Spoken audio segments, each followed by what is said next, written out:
I want to check with you today those connections, the connection of line 1, line 2, or neutral, and line 2 or neutral, pump, fan, reversible valve, auxiliary, and heat. What is the meaning of that? That means that this type of air conditioning unit, the majority of them, they can work with a European power or American power. They can work with European power single phase. How much is the European power single phase? 230. 230. 50 hertz. How much is the American power single phase? It's 120. 60 hertz. How much is the American power double phase? 240. 60 hertz. No? Okay. This type of units, they work with any of those.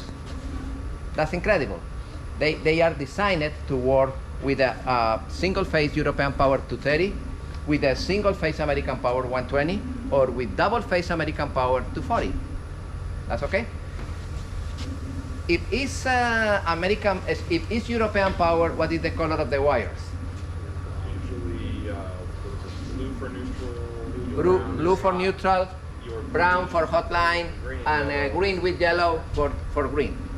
In that particular case, you enter here the brown, and the second one is not hot, it's neutral. And the ground is located here in the ground point. And now the system is running with 230, 50 hertz. Now, Mr. Lopez, I want to convert that unit. I convert that both from European into American, and now it's 240. Okay, you connect phase 1, black one here, phase 2, red one here, and the other one is neutral, and the other one is ground. And bingo finito, those are the inputs. Or single phase, pin, pin, pin. Is clear, my friends? No confusion? Okay.